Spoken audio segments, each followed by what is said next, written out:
News watch ముందుగా headlines చూద్దాం. ప్రచారంలో దూసుకుపోతున్న కాంగ్రెస్ పార్టీ అభ్యర్థి నాగరాజ్ ముదిరాజ్. ప్రతి చోట గులాబీ జెండా రెపరెపలాడాలి, కేటీఆర్ టెలికాన్ఫరెన్స్. తిరుపతిలో విద్యార్థి నాయకుల కిడ్నాప్ కలకలం.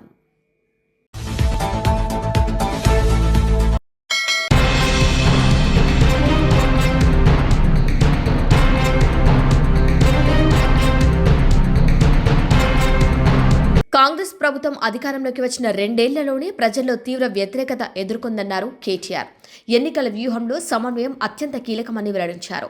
నామినేషన్ ఉపసంహరించుకున్న రెబల్ అభ్యర్థులను సాదరంగా ఆహ్వానించారని సూచించారు.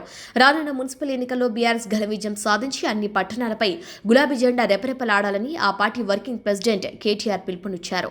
పార్టీ నియోజకవర్గ ఇన్ఛార్జీలు, మున్సిపల్ ఎన్నికల సమన్వయకర్తలు, జిల్లా అధ్యక్షులతో నిర్వహించిన టెలికాన్ఫరెన్స్ లో ఆయన నేతలకు కీలక దిశానిర్దేశం చేశారు. కాంగ్రెస్ ప్రభుత్వం అధికారంలోకి వచ్చిన 2 ఏళ్లలోనే ప్రజల్లో తీవ్ర వ్యతిరేకత ఎదుర్కొంటోందని కేటీఆర్ వ్యాఖ్యానించారు. ఎన్నికల హామీల అమలులో విఫలమైన ప్రజలను మోసం చేసిన తీరును ప్రజలు గమనిస్తున్నారని అన్నారు. రాష్ట్ర వ్యాప్తంగా బీఆర్ఎస్ కు అనుకూల వాతావరణం ఉందని, మున్సిపల్ ఎన్నికల్లో కాంగ్రెస్ కు ప్రజలు ఖచ్చితంగా బుద్ధి చెబుతారన్నారు కేటీఆర్. ఆయన కారు నెంబరు TS07FF 0009. ఇది ఆయన ముఖ్యమంత్రి కాకముందు తిరిగిన కారు. ఈ కారు ఎవరికి రిజిస్టర్ అయింది అనుకున్నారు? ఈ కారు ఎవరికి రిజిస్టర్ అయిందయ్యా అంటే, రిజిస్టర్ అయింది KLSR ఇన్ఫ్రాటెక్ అనే కంపెనీకి. ఆయన తిరిగే సొంత కారు, ఆయన వాడే సొంత కారు. ఆ కారులో ఆయన ఫోటో కూడా ఉంటుంది చూడండి. సో అంటే దాదాపు ఇది 2.5 కోట్లు విలువ చేసే కారు, ల్యాండ్ క్రూజర్. ఆ కారు మరి KLSR అనే కంపెనీ ఈయనకెందుకు కొనిచ్చింది అంటే, IT వాళ్ళు సమాధానం చెప్పారు. ఎందుకంటే ఈయన డబ్బులు అందులోకెళ్ళి ఇళ్ళకి వస్తూ ఉన్నాయి పెద్ద ఎత్తున. ఈయనకు సంబంధించిన భూపాల్ ఇన్ఫ్రా అనే కంపెనీకి అందులోంచి KLSR అనే కంపెనీలకు వెళ్ళి వరుసగా మరి ఇట్లా డబ్బులు పంపుతూ ఉన్నారు, రియల్ ఎస్టేట్ డీల్స్ చేస్తూ ఉన్నారు. సరే, ఇది జరిగింది. అయితే ఇప్పుడు ఏమైంది, 2023 జూలైలో ఈ KLSR అనే కంపెనీకి ఇంకొక కంపెనీ ASMET అనే కంపెనీకి మధ్యన గొడవ జరిగింది. గొడవ జరిగి ఇద్దరు కలిసి national company law tribunal NCLAT వాళ్ళని అప్రోచ్ అయినారు. అప్రోచ్ అయిన తర్వాత ఇప్పుడు ఆ కేసు విచారణ ప్రస్తుతం ఈ KLSR అనే కంపెనీకి ASMET అనే కంపెనీకి మధ్యన ఇప్పుడు అక్కడ కార్పొరేట్ ఇన్సాల్వెన్సీ రెజల్యూషన్ ప్రాసెస్ అంటారు దీన్ని. దాని కింద విచారణ జరుగుతూ ఉంది. హైలైట్ ఏంటంటే 2023 నుంచి కేసు జరుగుతుంది. ఈ కంపెనీ ఎంత దుర్మార్గమైన కంపెనీ చెప్పడానికి రేవంత్ రెడ్డి గారికి ఎన్ని అపసవ్య బుద్ధులు ఉన్నాయో ఈ కంపెనీ నడిపే వారికి కూడా అన్ని అపసవ్య బుద్ధులే ఉన్నాయి. 2025 ఆగస్టు 13 అంటే పోయిన సంవత్సరం ఆగస్టు 13 నాడు జస్టిస్ శరద్ కుమార్ గారు NCLAT జడ్జి ఎవరైతే ఈ డిస్ప్యూట్ని ఈ KLSR అనే కంపెనీ ఇంకో కంపెనీ మధ్యన గొడవని చూస్తున్నారో ఆయన ఏమన్నాడు, నాకు ఫోన్లో మెసేజ్ వచ్చింది. ఆ మెసేజ్లో స్పష్టంగా నన్ను అడుగుతూ ఉన్నారు, మీరు KLSR అనే కంపెనీకి అనుకూలంగా తీర్పు ఇవ్వండి అని చెప్పి నా మీద ఒత్తిడి పెడుతున్నారు, అందుకే నేను తప్పుకుంటున్నాను అని చెప్పి జస్టిస్ శరద్ కుమార్ అనే వ్యక్తి NCLATలో ఉన్న పెద్ద ఆయన తప్పుకున్నారు. He రెక్యూజ్డ్ himself. ఇంగ్లీష్లో చెప్పాలి అంటే NCLAT judicial member alleges being approached by judge for favour recuses himself. ఒక జడ్జి గారు, ఆ మెసేజ్ ఎవరో ఆషామాషి వ్యక్తులు పంపలేదు, ఒక జడ్జి గారు పంపారు. కాబట్టి ఈ ఒత్తిడి నేను తట్టుకోలేను అని చెప్పి ఈ జస్టిస్ శరద్ కుమార్ గారు NCLAT నుంచి తప్పుకున్న వార్త. ఇది కూడా అన్ని పత్రికల్లో వచ్చింది. ద హిందూ అనే పత్రికల్లో ఇది వచ్చింది. తర్వాత ఈయన తప్పుకున్నారు. ఇది ఎవరు ఒత్తిడి తెచ్చారు? 25 ఆగస్ట్ అంటే ఈ కంపెనీకి ఇంత పవర్ఫుల్గా అండగా నిలబడి మెసేజ్లు పంపించే శక్తి ఉన్న వాళ్ళు ఎవరు ఈ దేశంలో, ఈ రాష్ట్రంలో? మీకు తెలుసు, నాకు తెలుసు. ఎవరి కారు అయితే వారు వాడుకున్నారో ఇక ఆ వ్యక్తి ముఖ్యమంత్రి రేవంత్ రెడ్డి గారు. మరి ఆయన ద్వారా మరి ఎవరో వీరికి మెసేజ్ పంపి వీరిని ప్రలోభ పెట్టే ప్రయత్నం చేస్తే వెంటనే ఆ జడ్జి గారు కూడా తప్పుకున్నారు. అట్లాగే ఇందాక నేను చెప్పాను మీకు, ఈ కంపెనీ బినామీ కంపెనీ, ఈ కంపెనీలో బినామీ పెట్టుబడులు ఉన్నాయి రేవంత్ రెడ్డివి అని నేను చెప్పడం కాదు. 2018లోనే IT ఆ రోజు రేడ్ చేసినప్పుడే చాలా స్పష్టంగా చెప్పింది. అసలు ఏ లింకులు లేవు వీళ్ళ సాయి మౌర్య అనే కంపెనీ రేవంత్ రెడ్డి గారి కుటుంబానికి సంబంధించిన రియల్ ఎస్టేట్ కంపెనీకి. మరి లేకపోయినప్పటికీ రియల్ ఎస్టేట్ డీల్స్లోకి ఈ కంపెనీ ఎందుకు డబ్బులు పెడుతోంది అంటే, KLSR అనే కంపెనీ ద్వారా సాయి మౌర్య అనే కంపెనీలోకి డబ్బులు పంపి దాని నుంచి భూములు కొని దానిలో లాభాలు ఆర్జించే పని భూపాల్ ఇన్ఫ్రా అనే కంపెనీ, సాయి మౌర్య. భూపాల్ అంటే అది కూడా రేవంత్ రెడ్డి గారి కుటుంబీకులకు సంబంధించిన కంపెనీ. దానికి కేఎల్ఎస్ఆర్ఏ మెయిన్ సూత్రధారి, కేంద్ర బిందువు. అట్లాగే ఇక్కడ ఇంకొక విషయం, 2018లో ఎన్ఫోర్స్మెంట్ డైరెక్టరేట్ ఈడీ వాళ్ళు కూడా వీళ్ళ మీద రైడ్ చేశారు. ఆ రోజు రైడ్ చేసినప్పుడు ఇప్పుడే నేను చదివాను, ఈడీ ఐటీ రైడ్ చేస్తే ఆ రోజే ఈ వార్త కూడా వచ్చింది, ఈ కంపెనీ బినామీ రేవంత్ రెడ్డి గారికి అని అనుమానాలు వ్యక్తమవుతున్నాయి అని చెప్పి వార్తలు వచ్చినాయి. ఈ అనుమానం వ్యక్తం చేయడానికి ఇప్పుడే నేను చెప్పాను, ల్యాండ్ క్రూజర్ వెహికల్ ఏదైతే రేవంత్ రెడ్డి గారు బాహాటంగా తిరిగేటాడో అది కంపెనీ కొనిచ్చిందే. అట్లాగే ఈ మధ్యనేదో దొంగతనం బయటపడే వరకు మార్చినట్టున్నారు. ఇంకా విచిత్రం ఏంటంటే, ఇక రేవంత్ రెడ్డి గారు ముఖ్యమంత్రి కాగానే వీళ్ళకి రెక్కలు వచ్చినాయి. బినామీ అని చెప్పడానికి ఎందుకు చెప్తున్నా అంటే, రేవంత్ ముఖ్యమంత్రి కాగానే ఇక వాళ్ళ ప్రాజెక్టులు వాళ్ళ కంపెనీ వెబ్సైట్ నుంచి తీసుకున్నాం. ఏమంటారు వీళ్ళు, మాకు ఈ మధ్య కాలంలోనే పెద్ద ఎత్తున 6,000 కోట్ల ప్రాజెక్టులు వచ్చినాయి, అమృత్ స్కీమ్ వచ్చింది, జల్ జీవన్ మిషన్ వచ్చింది, యంగ్ ఇండియా రెసిడెన్షియల్ స్కూల్స్ మొత్తం కలిపి 6,000 కోట్ల రూపాయల వర్క్స్ మాకు వచ్చినాయని చెప్పి, యంగ్ ఇండియా అంటే మన ప్రభుత్వం తీసుకున్న స్కీము, జల్ జీవన్ ముఖ్యమంత్రి గారి కింద అమృత్ స్కీమ్ ఉంది, అన్నిట్లో కూడా 6,000 కోట్ల వర్కులు. నేను చదువుతాను ఎక్కడెక్కడ వచ్చినాయో కూడా చెప్తాను మీకు. ప్రశ్న ఏమంటే, ఇక్కడ చూడండి మీరు, మెదక్లో R&Bలో వర్క్ ఇదంతా, ఇది ఎంతమ్మా క్వాంటమ్, ఇది దాదాపు 116 కోట్లు ఇక్కడ ఒకటి. తర్వాత మీరు గమనిస్తే ఇది మెదక్లోనే ఇంకొకటి, improvements to Shad Nagar Parigi road, ఇదొక 135 కోట్లు. తర్వాత construction of lift irrigation scheme, ఇది ఎక్కడ, మోతే సూర్యాపేట, ఇది 1910 కోట్లు కేఎల్ఎస్ఆర్ ఇన్ఫ్రాటెక్. తర్వాత Rajiv Gandhi lift irrigation scheme, ఇది ఎక్కడ, గణపవరం కోదాడ, ఇది కూడా మరి ఇది కూడా 320 కోట్లు. ఇంకొకటి establishment of new college of veterinary science in Kodangal, ముఖ్యమంత్రి గారి బినామీ కంపెనీ కొడంగల్లో రావాలి కదా, రాకపోతే ఎట్లా, ఇక 145 కోట్లు కొడంగల్. ఆ తర్వాత ఇంకొకటి HMWS ముఖ్యమంత్రి గారి డిపార్ట్మెంటు, మిషన్ భగీరథలో కేఎల్ఎస్ఆర్కి 168 కోట్ల వర్కులు మళ్ళీ. అంటే ఈ రకంగా మొత్తం అమృత్లో, యంగ్ ఇండియాలో, రోడ్లల్లో, జల్ జీవన్లో రకరకాలుగా 6,000 కోట్ల వర్కులు ఇక్కడ ఇచ్చారు. ఎవరికి, ఈ కేఎల్ఎస్ఆర్ అనే కంపెనీ. అయితే ఇక్కడ ఇష్యూ ఏంటి అంటే, ఈ కంపెనీ 2029 నుంచే దివాలా తీసింది, ఆ ప్రొసీడింగ్ స్టార్ట్ అయిందని ఇప్పుడే నేను చెప్పాను మీకు. 2023లోనే జూలై 23లోనే వీళ్ళు, అంతకంటే ముందు ఇచ్చింటే అర్థం ఉంది, 2023 కంటే ముందు ఇచ్చింటే అర్థం ఉంది. కానీ వీళ్ళు 2023 నుంచి దివాలా తీసి ఇన్సాల్వెన్సీ పిటిషన్ నడుస్తుంది. దివాలా తీసిన కంపెనీ, దివాలా కేసు 23 జూలై నుంచి విచారణలో ఉంటే, సిబ్బంది వేతనాలకు డబ్బులు లేవు ఈ కంపెనీ దగ్గర. కేఎల్ఎస్ఆర్ అనే కంపెనీకి తమ ఎంప్లాయీస్కి జీతాలు ఇవ్వడానికి డబ్బులు లేక 15 లక్షల రూపాయలు అప్పు తీసుకున్నారు బ్యాంక్ నుంచి. కావాలంటే ఆ వివరాలు కూడా మీ ముందు పెడతాను. అలాంటి కంపెనీకి ఇవాళ సడన్గా, ఇది వాళ్ళదే వెబ్సైట్, 6,000 కోట్ల వర్కులు దివాలా తీసి ఎంప్లాయీస్ జీతాలు ఇవ్వడానికి లేని కంపెనీకి 6,000 కోట్ల వర్కులు వచ్చినాయి అంటే, తెలంగాణలో వరద వారుతోందంటే ఏ రకంగా మరి ఈ కంపెనీకి వస్తూ ఉన్నాయి మనం ఆలోచించాల్సిన అవసరం ఉంది. అయితే ఇక్కడ ఇంట్రెస్టింగ్ విషయం ఏంటి అంటే, ఈ NCLATలో ఎప్పుడైతే జడ్జి గారి మీద ప్రలోభ పెట్టే ప్రయత్నం చేశారు, జడ్జి గారిని ఒత్తిడి చేసే ప్రయత్నం చేశారు, అట్లాగే ఆర్థిక లావాదేవీలు నిలిపేయండి అని చెప్పిన తర్వాత కూడా ఈ కంపెనీ ఖాతాల్లో 150 కోట్ల లావాదేవీలు జరిగిన తర్వాత సుప్రీంకోర్టు, నేను చెప్పడం కాదు, జనవరి 23 మొన్న పోయిన వారం జనవరి 23 నాడు సుప్రీంకోర్టు రాష్ట్ర ప్రభుత్వానికి, కేంద్ర ప్రభుత్వానికి ఆదేశం ఇచ్చింది. మీరు ఎట్లా ఈ దివాలా తీసిన కంపెనీకి మీరు ఎందుకు ఇస్తున్నారు వర్కులు? సుప్రీంకోర్టు NCLATలో ఇంత సీరియస్ విచారణ జరుగుతుంటే, కంపెనీ దివాలా తీసిందని వాళ్ళే చెప్తుంటే, ఎంప్లాయీస్ జీతాలకే డబ్బులు లేక 15 లక్షల రూపాయలు వాళ్ళు లోన్లు తీసుకుంటుంటే, ఎందుకు ఈ కంపెనీకి మీరు ఇంత పెద్ద ఎత్తున సపోర్ట్ చేస్తున్నారు అంటూ మరి సుప్రీంకోర్టు విచారణకు ఆదేశించింది. ఇది నాది కాదు కవిత్వం, ఇది ప్రెస్ పీటీఐ రిపోర్ట్, ఇది సుప్రీంకోర్టు ఇచ్చింది. సో ఇవాళ ఎందుకు ఈ హడావుడి గత వారం రోజులు జరిగింది అంటే, దానికి ఇప్పుడైనా మీకు ఆన్సర్ దొరికిందని నేను అనుకుంటా ఉన్నా. ఎందుకు అంటే, తన బినామీ భాగోతం, తన బినామీ యొక్క కుంభకోణం, 6,000 కోట్ల వర్కులు ఏదైతే ఈ రాష్ట్ర ప్రభుత్వం కేఎల్ఎస్ఆర్ అనే కంపెనీకి, ముఖ్యమంత్రి గారి బినామీ కంపెనీకి ఇచ్చిందో, దాన్ని బయట పెట్టక తప్పని పరిస్థితి. ఇప్పుడు సుప్రీంకోర్టు చెప్పిన తర్వాత రాష్ట్రము, కేంద్రం విచారించాల్సిందే, కాబట్టి తప్పని పరిస్థితి. ఇవాళ వాస్తవం ఏంటి అంటే, సుప్రీంకోర్టు ఇంకొక మాట కూడా చెప్పింది, CBI are SFIO serious fraud investigation agency are ED, ఈ 3 ఏజెన్సీల ద్వారా వెంటనే విచారణ జరిపించండి. నేను చదువుతాను, ఒకసారి వినండి.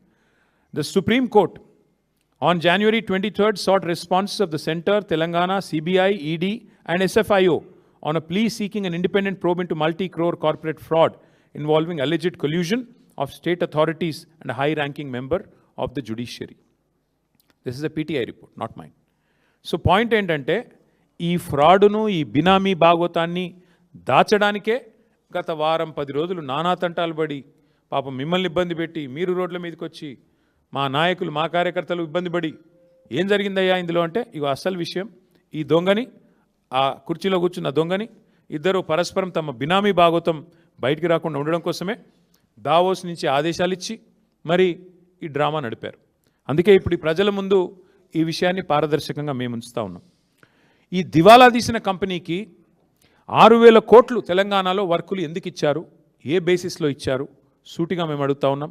వెంటనే ప్రభుత్వం సమాధానం చెప్పాలని చెప్పి కూడా మేము డిమాండ్ చేస్తూ ఉన్నాం. అట్లాగే కోర్టు, సుప్రీంకోర్టు ఏదో ఆషామాషి కోర్టు కాదు, సిబిఐ దర్యాప్తుకు ఆదేశించిన, ఎన్సిఎల్ఐటి లావాదేవీలు నిలిపేయాలని ఆదేశించిన 1,000 కోట్ల కొత్త కాంట్రాక్టులు ఎందుకు ఇచ్చారు, ఎలా ఇచ్చారు, దీనికి సమాధానం ఎవరు చెప్తారు ఈ గవర్నమెంట్లో చెప్పాలని చెప్పి కూడా మేము డిమాండ్ చేస్తూ ఉన్నాం. అసలు వాస్తవం ఏంటంటే ముఖ్యమంత్రి గారు చెప్పాలా, ఎందుకంటే ఆయన డిపార్ట్మెంట్లు ఇవన్నీ, ఆయన కాన్స్టిట్యున్సీలో, ఆయన డిపార్ట్మెంట్లో ఇన్ని 1,000 కోట్ల టెండర్లు. ఈ సంస్థ మీద రేవంత్ రెడ్డి గారు ఆయన నిజంగానే ఆయన బినామీ కాకపోతే దివాలా తీసిన కంపెనీ మీద ఎంత ఆసక్తి ఎందుకు ఆయనకి? కమిషన్ల కోసమా, పార్ట్నర్షిప్పా, ఏంటిది అక్రమ సంపాదన మరి అందులోకి తోయడానికా? ఎక్కడెక్కడో కాదు కదా, ఆయన సొంత కాన్స్టిట్యున్సీలో కాలేజీల నిర్మాణం, స్కూళ్ళ నిర్మాణం, కోదాడలో లిఫ్ట్ ఇరిగేషను, తర్వాత తాగునీటి ప్రాజెక్టులు, రోడ్లు, ఒకటి కాదు 6,000 కోట్లు. అదేవిధంగా కంపెనీ ఓపెన్గా వెబ్సైట్లోనే చెప్తోంది కదా, మాకు ఇగో ఇన్ని వర్క్లు వచ్చినాయని. ఇది కూడా చూడండి, ఇగో మీరు షాద్ నగర్ టు పరిగి రోడ్, ఇది కొడంగల్ కాన్స్టిట్యున్సీ, దీనికి 185 కోట్లు, దీనికి కూడా వారికే డబ్బులు ఇచ్చారు. ఇంకా చాలా ఉన్నాయి అట్లా చెప్తే, ఇంకేమున్నాయి? ఇగో ఇది కూడా ఇంకోటి రోడ్డు, దాదాపు 116 కోట్లు, ఇంకొక రోడ్డు, ఇట్లా చాలా ఉన్నాయి, కావాలంటే మీకు అంతా ఇస్తాం మీకు. అంటే ఇక్కడ అన్నిటికన్నా ముఖ్యమైన ప్రశ్న, మరి దివాలా తీసిన ఈ కంపెనీ బ్యాంక్ గ్యారంటీలు ఎడికెళ్ళి ఇచ్చింది? ప్రభుత్వం బయట పెట్టాలి, ఇప్పుడు చెప్పాలా ఏ రకంగా ఈ కంపెనీ బ్యాంక్ గ్యారంటీలు పెట్టింది, ఎక్కడి నుంచి తెచ్చి పెట్టింది? రూపాయి లేని కంపెనీ, జీతాలకు బ్యాంక్ లోన్ తీసుకునే కంపెనీ ఉద్యోగుల కోసం, మరొకవైపు దివాలా ప్రక్రియ జరుగుతున్న సమయంలో ఆర్థిక లావాదేవీల మీద నిషేధం ఉన్నప్పుడు 100 కోట్ల బ్యాంక్ గ్యారంటీలు ఈ కంపెనీ ఎట్లా సమర్పించింది? దీనికి ఎవరు అండగా నిలబడ్డారు గవర్నమెంట్లో? ఎవరి ఆదేశాల మేరకు ఇన్ని 1,000 కోట్ల వర్కులు ఈ కంపెనీకి వచ్చాయి? ఇది ఖచ్చితంగా రాష్ట్ర ప్రభుత్వ పెద్దలు సమాధానం చెప్పి తీరాలి. ఇంకొక మాట కూడా నేను ఈ సందర్భంగా చెప్పాలి. ఇన్ని కాంట్రాక్టులు, బ్యాంక్ గ్యారంటీలు, ఖాతాల్లో 100 కోట్లు, మరి ఎక్కడి నుంచి ఇలాంటి కంపెనీకి వస్తాయి, ఎలా వచ్చాయి? ఇది కూడా దీని మీద కూడా ఆరా తీయాల్సిందే. సుప్రీంకోర్టు చెప్పినట్టు ఖచ్చితంగా సీరియస్ ఫ్రాడ్ ఇన్వెస్టిగేషన్ ఏజెన్సీ కానీ, సిబిఐ కానీ, ఈడీ కానీ ఈ విషయం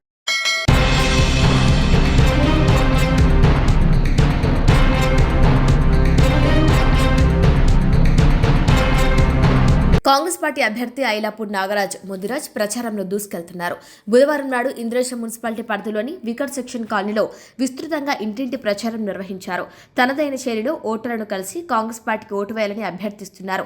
కాంగ్రెస్ పార్టీ ప్రవేశపెట్టిన సంక్షేమ పథకాలను ఓటర్లకు వివరించడంతో పాటు తాను గెలిచిన వెంటనే చేపట్టబోయే అభివృద్ధి కార్యక్రమాలను ప్రజలకు అర్థమయ్యే రీతిలో వివరిస్తూ ముందుకు సాగుతున్నారు. గెలిపే లక్ష్యంగా ప్రచార వేగం మరింత పుంజుకుంది. ఈ సందర్భంగా నాగరాజ్ ముదిరాజ్ మాట్లాడుతూ గెలిపించే బాధ్యత ఓటర్లదైతే అభివృద్ధి చేసే బాధ్యత తమదని స్పష్టం చేశారు. తనపై పూర్తి నమ్మకంతో పార్టీ టికెట్ ఇచ్చినందుకు పటాన్చెరు నియోజకవర్గ కాంగ్రెస్ పార్టీ ఇన్ఛార్జ్ కాటా శ్రీనివాస్ గౌడ్, నీలం మధు ముదిరాజులకు కృతజ్ఞతలు తెలిపారు. గెలిచిన వెంటనే తన ప్రాంతాన్ని అన్ని రంగాల్లో అభివృద్ధి చేసి మంచి పేరు తీసుకొస్తానని ఆయన శ్రావ్య టీవీతో ముచ్చటించారు. అలాగే 6, 7, 8, 9 వార్డుల్లో కాంగ్రెస్ పార్టీ అభ్యర్థులను భారీ మెజార్టీతో గెలిపించాలని ఓటర్లను కోరారు. ఈ కార్యక్రమంలో కాంగ్రెస్ పార్టీ నాయకులు, కార్యకర్తలు, మహిళా కార్యకర్తలు తదితరులు పెద్ద సంఖ్యలో పాల్గొన్నారు. నేను మైలాపురం నాగరాజు రామేశ్వరం ఇంద్రేశ్వరం మున్సిపాలిటీ రామేశ్వరం మండ 6వ వార్డు అభ్యర్థినన్న 6, 7, 8, 9 చూసుకుంటే మా రామేశ్వరం మండలి భర్తీ అయినా ఈ 4 కూడా గెలవబోతున్నాం. ఎందుకు గెలవబోతున్నాం అంటే ఈరోజు ఏదైనా చేసిన పథకాలు కానీ ఈరోజు మనకు లబ్ధి చెందిన గ్రామం ఏదైనా ఉందంటే అది రామేశ్వరం మండనే. ఎందుకంటే సుమారు ఈరోజు 2000 మంది నివసిస్తున్నారంటే ఈరోజు ఎవరి పట్ల అవగాహన ఉంది మీరు చూడవచ్చు అన్న. ఈరోజు కాంగ్రెస్ చూసుకున్నట్టయితే మనకు ఇంత స్ట్రేట్ ఫార్వర్డ్గా 2000 మందికి ఇల్లు ఇచ్చిందంటే మీరు ఆలోచన చేయాలన్న. ఈరోజు ఎవరి పట్ల ప్రజలు ఉన్నారు, ఏ పార్టీకి గుర్తింపు ఉంది అనేది మీరు చూసుకోవచ్చు అన్న. మేము అనేది భారీ మెజార్టీతో 4 వార్డులు గెలుస్తున్నాం. రేవంత్ అన్న గిఫ్ట్ ఇస్తాం. ఇంద్రేశ్వరం మున్సిపాలిటీ చైర్మన్ గుట్ట కాంగ్రెస్ జెండా ఎగరేస్తామన్న. చైర్మన్ గుట్ట అన్న సీనన్న ఎవరికి చెప్తే వాళ్ళకు మేము కట్టుబడి ఉంటామన్న. జై కాంగ్రెస్, జై సీనన్న.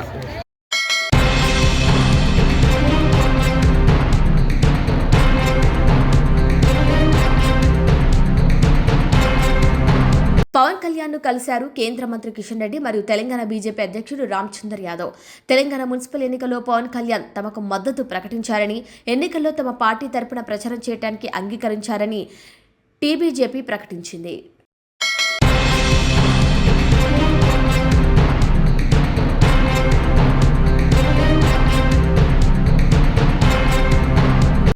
రేణిగుంట మండలం తిరుపతి జిల్లాలో జరిగిన ప్రెస్ మీట్లో బీజేపీ నాయకులు మాట్లాడుతూ నూతనంగా కేంద్ర ప్రభుత్వం ప్రవేశపెట్టిన 2026-27పై హర్షం వ్యక్తం చేస్తూ కూటమి ప్రభుత్వ పనితీరును, దానివల్ల ప్రజలకి జరిగే మంచిని అందరికీ తెలియాలని ప్రెస్ మీట్ ద్వారా తెలియజేస్తున్నారని బీజేపీ తిరుపతి నాయకులు, తిరుపతి జిల్లా ప్రధాన కార్యదర్శి బీడి బాలాజీ, తిరుపతి జిల్లా అధికార ప్రతినిధి కొండేటి గోపాల్, రాష్ట్ర వన్యాకుల క్షత్రియ డైరెక్టర్ జీపాలం తేజోవతి, రేణిగుంట మండలం అధ్యక్షుడు పూజారి ప్రేమ్ మరియు రేణిగుంట మండలం ప్రధాన కార్యదర్శి సొంగ పురుషోత్తం మరియు వివిధ నాయకులు, కార్యకర్తలు పాల్గొన్నారు. 2026-27 కేంద్ర బడ్జెట్లో వ్యవసాయం, మహిళలు, యువతకు పెద్దపీట, గతంతో పోలిస్తే కేటాయింపులు పెరిగాయన్నారు.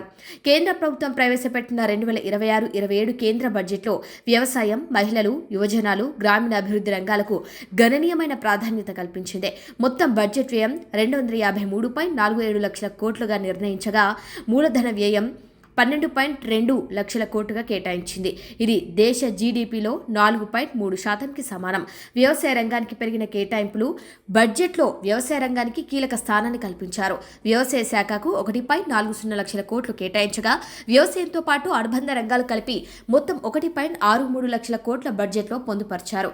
ఇది గత సంవత్సరం అంటే 2025-26తో పోలిస్తే సుమారు 2-7% వరకు పెరుగుదలగా ఉంది.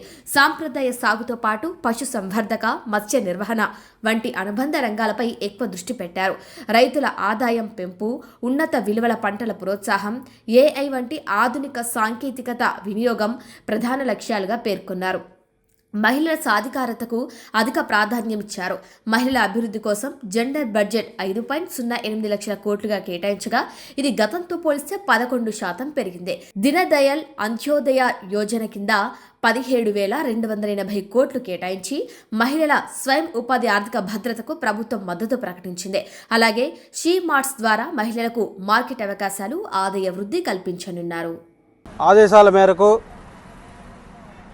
అదేవిధంగా జిల్లా సూచనల మేరకు తిరుపతి జిల్లాలోని రేణిగుంట మండలంలో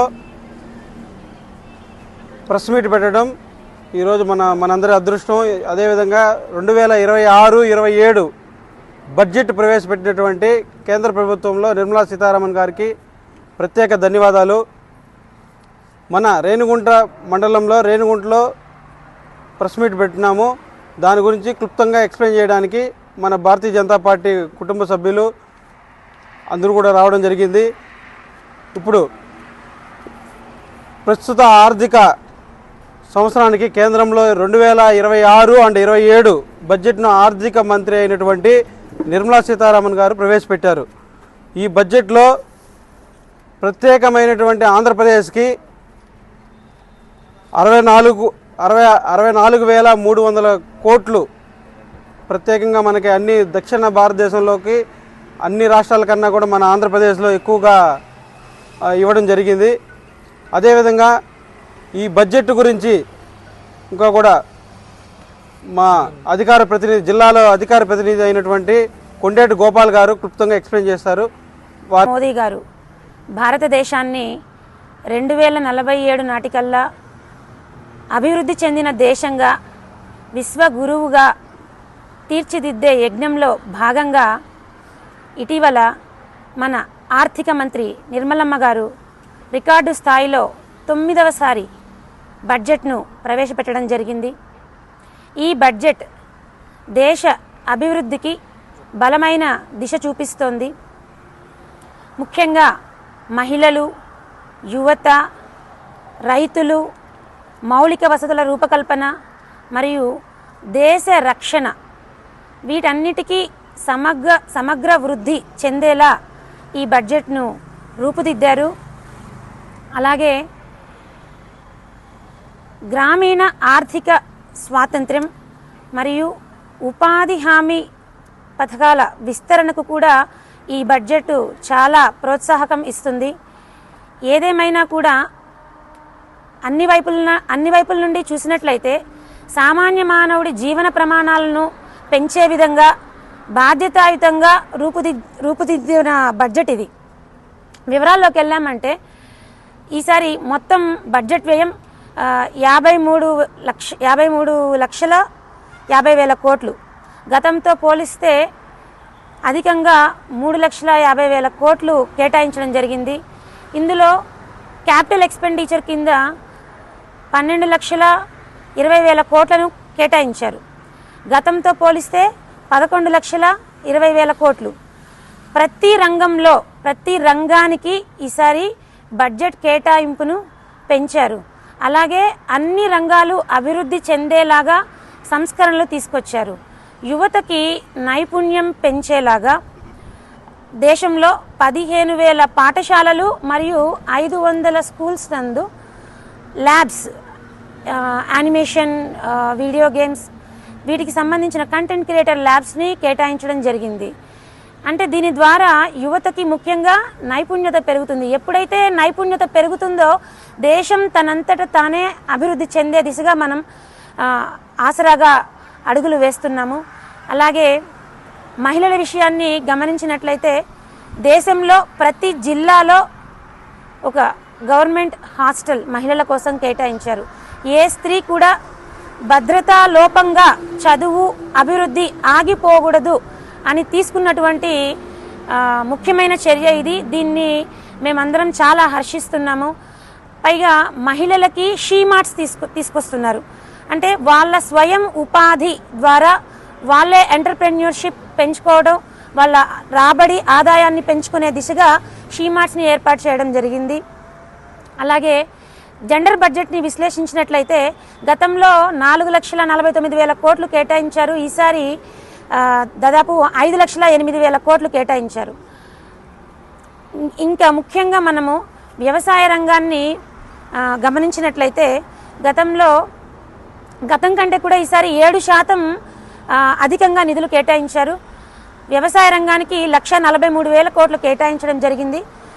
ఈ నిధుల ద్వారా రైతు యొక్క ఆర్థిక ఆదాయాన్ని పెంచే దిశగా, అంటే ఉన్నత విలువ పంటల్ని పెంపొందించడం, ఆర్టిఫిషియల్ ఇంటెలిజెన్స్ ద్వారా రైతుకి సేవలు అందించడం, అంటే మట్టి నాణ్యత, ఎలాంటి పంటలు వేస్తే అధిక దిగుబడి చెందుతుంది, అధిక ఆదాయం వస్తుంది, ఈ సాంకేతికతను జోడించి రైతుల ఆదాయాన్ని పెంపొందించే దిశగా ఈసారి నిధులు కేటాయించడం జరిగింది.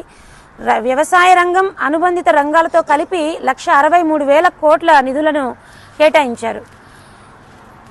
గడచిన బడ్జెట్తో పోలిస్తే ప్రతి రంగానికి బడ్జెట్ పెంచారు. మహిళల కోసం, ముఖ్యంగా కేవలం మహిళల కోసమే అధ్యక్షులు మాధవ్ గారి నాయకత్వం, జిల్లా అధ్యక్షులు సామంత్ గారి నాయకత్వం, రాష్ట్ర ఉపాధ్యక్షులు కోనంద్ గారి నాయకత్వం, ఈరోజు ఈ కార్యక్రమానికి చేసిన మిత్రులకి, అదేవిధంగా భారతీయ జనతా పార్టీ కుటుంబ సభ్యులకు నమస్కారం. ఈరోజు ఈ కార్యక్రమం యాక్చువల్గా బడ్జెట్ గురించి పిలవడమైనది. అదేవిధంగా తిరుపతి జిల్లా అధ్యక్షులు సామంత్ శ్రీనివాస్ గారు అధ్యక్షత తీసుకుని 1 సంవత్సరం పూర్తయిన సందర్భంగా యాక్చువల్గా 8వ తేదీ మన తిరుపతిలో రాష్ట్ర అధ్యక్షుల సారథ్యంలో కమల వికాసం కార్యక్రమం జరుగుతుంది. ఈ కార్యక్రమం ఈ సంవత్సరం మొత్తం మీద భారతీయ జనతా పార్టీ తిరుపతి జిల్లాలో ఒకే దేశం ఒకే ఎన్నిక, తిరంగా ర్యాలీ, సారథ్యం, ఆపరేషన్ సింధూర్, ఎమర్జెన్సీ చిక్కటి రోజులు, 11 సంవత్సరాల ప్రధాని నరేంద్ర మోదీ గారి సుపరిపాలన, అదేవిధంగా 60 సంవత్సరాల ఏకాత్మ మానవ ధర్మ పునఃస్మరణ, అటల్ మోదీ గారి సుపరిపాలన యాత్ర.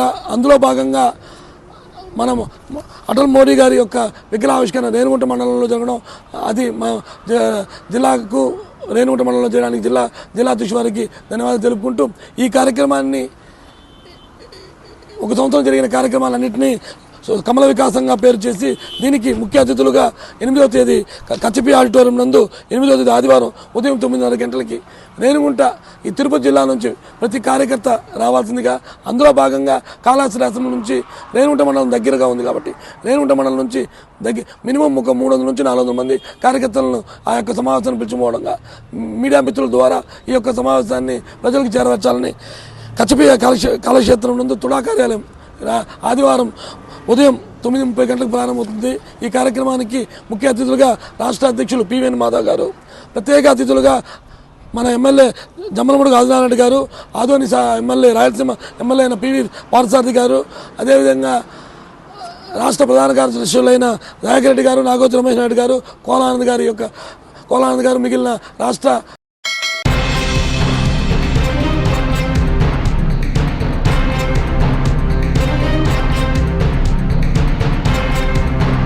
పట్టేంచెరు నియోజకవర్గం గడ్డపోతారం మున్సిపాలిటీ పరిధిలోని మాదారం గ్రామంలో మాజీ మంత్రి, శాసనసభ deputy floor leader Harish Rao పర్యటించారు. ఈ సందర్భంగా ఆయన గ్రామంలోని మహిళలతో ముచ్చటించి వారి కష్ట సుఖాలను అడిగి తెలుసుకున్నారు. మాదారం గ్రామ మహిళలు ప్రస్తుత రేవంత్ రెడ్డి ప్రభుత్వంపై తీవ్ర ఆగ్రహం వ్యక్తం చేశారు.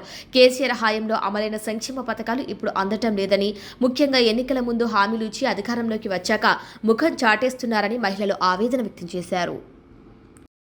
మాకు కళ్ళు కావు, కాకపోకలు కావు, మా దవాఖానలకు కావు. 2000 ఇచ్చాను కోసేస్తున్నారు. ఈ పైన ముంగటిస్తున్నారు, పైన రేపు ఎల్లుండాక. మరి కేసీఆర్ ఉన్నాక మరి అంతకు ముందు మాకు 8 రోజులు 15 రోజుల ముందు వస్తుంది. మేము కేసీఆర్ అన్నం మీరు బతుకుతున్నాం. ఇప్పటికైనా మాకు భూములు లేవు, మేము భూములు లేక బతుకుతున్నాం. ఇట్లా మేము బట్టతో కట్టుకొని బతికినాము. ఇవాళ తిని నీయ తప్పితే కాదు, కేసీఆర్తో మేము బతికినాము. ఇవాళ కేసీఆర్ మాకుంటేనే మాకు మంచిది.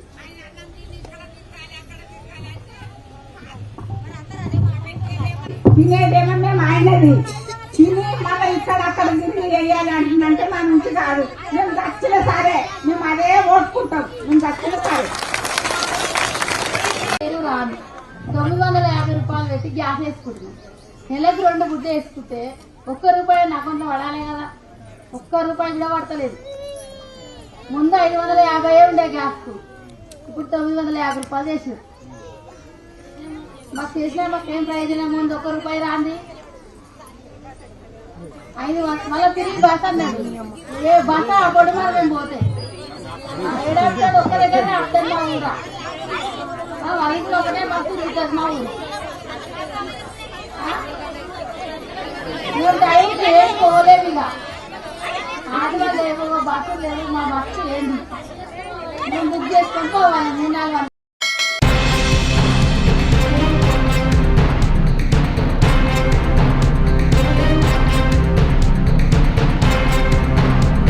తిరుపతిలోని మోహన్ బాబు యూనివర్సిటీలో జరుగుతున్న ఫీజుల దోపిడీకి వ్యతిరేకంగా కలెక్టరేట్ ఎదుట నిరసన తెలిపేందుకు బయలుదేరారు ఎస్ఎఫ్ఐ ప్రధాన కార్యదర్శి అక్బర్. ఎస్వి యూనివర్సిటీ విద్యార్థి నాయకుడు వినోద్లను తిరుచునారు వద్ద వాహనాలు కిడ్నాప్ చేసి 30 మంది దుండగులు తీసుకెళ్లారు. సమాచారం అందుకొని వాహనాలను వెంబడించి బాధితులను విడిపించి నిందితులను అదుపులోకి తీసుకున్నారు పోలీసులు. బాధితుల ఫిర్యాదు మేరకు మోహన్ బాబును A2గా, మంచు విష్ణును A3గా, యూనివర్సిటీ పిఆర్ఓ సతీష్ A1గా చేరుస్తూ కేసు నమోదు చేశారు పోలీసులు.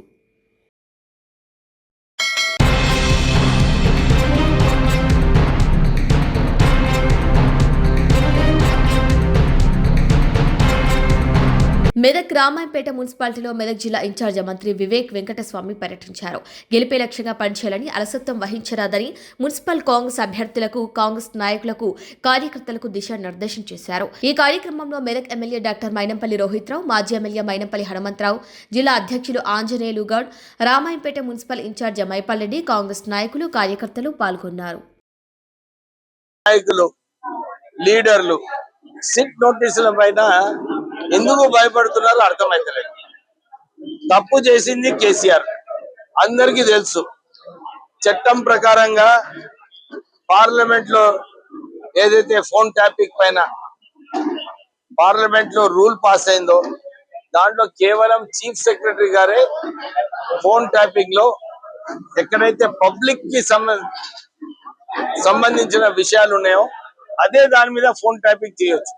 కానీ వీళ్ళు సొంత లాభాల కోసము ప్రజలకు ఇబ్బంది పెట్టాలని చెప్పి కేసీఆర్ కేటీఆర్ ఇష్టం వచ్చినట్టు ఫిలిం యాక్టర్ల మీద, దోస్తుల మీద, సొంత కుటుంబ సభ్యుల మీద వారు ఫోన్ ట్యాపింగ్ చేసినారు. సిట్ నోటీస్ లో భయం ఎందుకో నాకు అర్థమైతలేదు. చేసింది తప్పు వాళ్ళు నిజంగానే పోయి అక్కడ మేము ఈ తప్పులు చేస్తున్నామని చెప్పి ఒప్పుకుంటే బాగుంటుంది.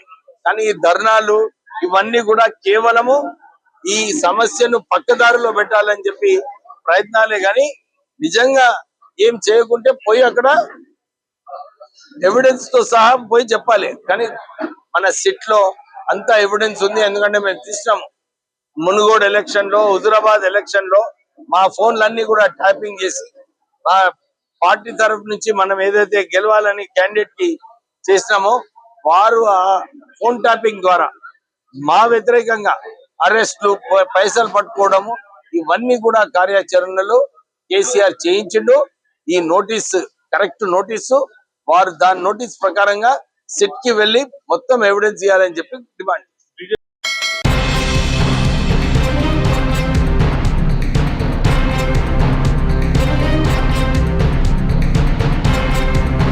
బులెటిన్ ముగించే ముందు హెడ్లైన్స్ మరొకసారి.